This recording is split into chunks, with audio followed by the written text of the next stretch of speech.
This tutorial is for completing major worksheets to track your requirements for your personal use only and is not meant to be submitted to the psychology department or used for any official purpose. For full major requirement information for each major and catalog, please refer to the linked pages of Cognitive Science, General Psychology, or Intensive Psychology. Starting on the undergraduate advising webpage, we can use the advising forms page in the left navigation and scroll down to the worksheet section. Today we're going to be using the General Psychology 2019 major worksheet as the example. And the great thing about this worksheet is that the PDF that opens is interactive.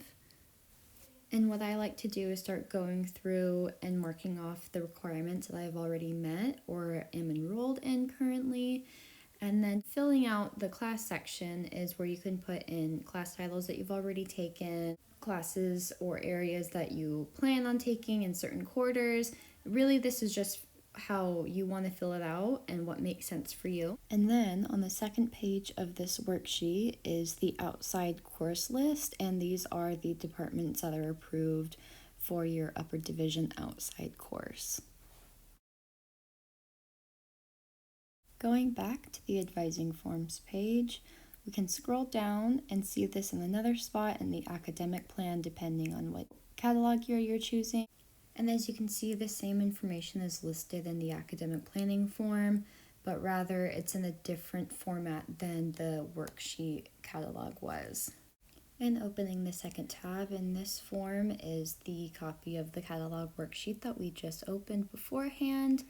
And along with that is all the information about the catalog. If you have any other questions, some helpful links, notes about letter grades, and even double counting, which is important to note if you're thinking about double majoring or major and minoring. And again, comparing this to the academic planning form, that's more of a blueprint view, where the catalog worksheet is more of a list view. So again, it's not needed for any official documentation purpose, but more so just for your own personal tracking of your classes. Advisors use these major worksheets when you request a graduation check to confirm your progress in the major and the remaining major requirements. Grad checks can be requested through drop-in advising or by emailing psychadvising@ucsc.edu. Peer advisors can also assist with academic plans, general questions, enrollment advice, and major declaration questions. If you have any other questions or need assistance, you should attend drop-in advising to meet with a peer advisor following the instructions on our undergraduate advising page.